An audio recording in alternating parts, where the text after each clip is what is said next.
Assalamu alaikum. Welcome back to my channel again, English with Maruk. So let's start our today's lecture. That is about the very important literary technique, and this technique is also commonly used in our works. We can say in our modern works. So let's start.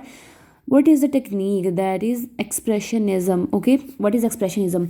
Expressionism, let's read the definition. Expressionism is a style of art, literature and music. ठीक है, expressionism एक ऐसी technique है जो सबसे पहले art में start हुई थी, पेंटिंग में, literature and music, which uses symbols and exaggeration to represent emotions rather than representing physical, external and surface reality.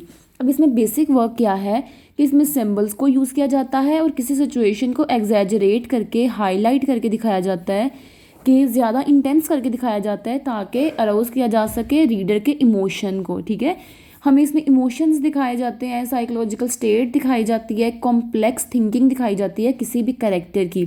ठीक है, तो इसमें क्या होता है, फिजिकल, एक्सटर्नल और सरफेस रियलिटी को छोड़ के, क्योंकि ये सारी चीज़ें किसमें दिखाई जाती हैं, जैसे फर्स्ट पॉइंट है रिजेक्ट रियलिज्म एंड नेचुरलिज्म। ठीक है, एक्सप्रेशनिज्म जो है ये फर्स्ट टाइम स्टार्ट हुई थी यूरोप और जर्मनी। ठीक है, जर्मनी में स्टार्ट हुई थी और ये किसके अगेंस्ट थी, रियलिज्म के और नेचुरलिज्म के, क्योंकि रियलिज्म और नेचुरलिज्म में फिजिकल, एक्सटर्नल और सरफेस रियलिटी यानी कि जो हो रहा है बस रियलिटी को दिखा दिया जाता था, उसको डिपिक्ट कर दिया जाता था। लेकिन एक्सप्रेशनिज्म में क्या हुआ कि इसमें उन्होंने जो वो थे, हमारे करेक्टर्स थे, उनकी इनर इमोशंस को दिखाया जाता है, उनकी साइकोलॉजिकल स्टेट को दिखाया जाता है।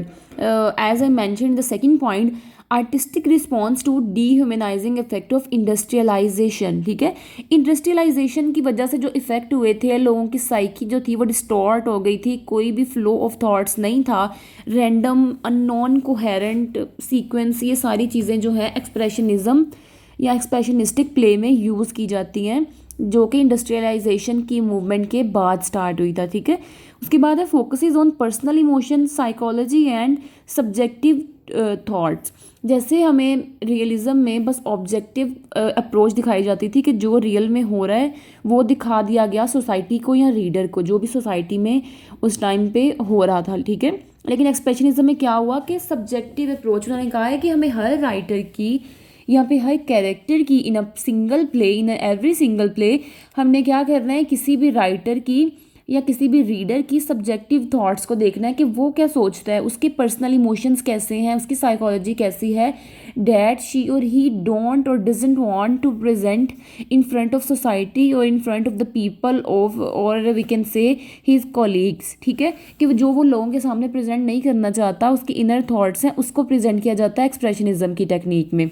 और इसके बाद क्या होता है, इसमें अर्बन लाइफ को दिखाया जाता है। जैसे मैंने इसमें एग्जांपल लिखी है, Three Penny Opera by Bertolt Brecht और Juno and the Peacock by Sean O'Casey. ठीक है, अब ये दोनों एग्जांपल्स में हमें एक इंडस्ट्रियल लाइफ, एक अर्बन लाइफ दिखाई जाती है। थ्री पेनी ओपरा में किस तरह हमें कैपिटलिज्म नज़र आता है, और जूनो एंड द पीकॉक में हार्श रियलिटीज़ ऑफ लाइफ, कि जो जूनो है वो कितना कुछ एक्सपेक्ट करती है अपने हस्बैंड से कि ये जॉब करेगा, कुछ अर्न करेगा, लेकिन जो पीकॉक है उसके माइंड में बस एक ही चीज़ हमें दिखाई गई है कि he was lazy and he don't want to work, he don't want to do anything for his family. ठीक है, और उसके बाद other character Johnny, that was who was the son of Juno and Peacock. ठीक है, वो क्या है, he was mentally ill, mentally और psychologically ill due to the horrors of war. ठीक है, और मैरी जो इनकी डॉटर है वो स्ट्राइक्स में जाती है आयरिश सिविल वॉर के अगेंस्ट। तो ये सारे चीज़ें हमें इनर थॉट्स या inner emotions of a character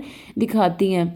और उसके बाद इनर स्टेट दिखाई जाती है, ये भी मैंने आपको बता दिया। इसमें डार्क थीम यूज़ किए जाते हैं, यानी कि कोई हैप्पीनेस नहीं इतनी दिखाई जाती, डार्क थीम्स यूज़ किए जाते हैं। डिस्टॉर्टेड यानी कि मीनिंगलेस, शेपलेस डिपिक्शन दिखाई जाती है। इसमें जो थीम्स होते हैं वो एलियनेशन, एग्नी, एंग्विश, टेंशन, डिप्रेशन, यानी कि नेगेटिव थीम्स सारे यूज़ किए जाते हैं एक्सप्रेशनिज्म की टेक्निक में और एक एक्सप्रेशनिस्टिक प्ले में। So okay, this was all about this video, and subscribe कर दें चैनल को। अल्लाह हाफिज़।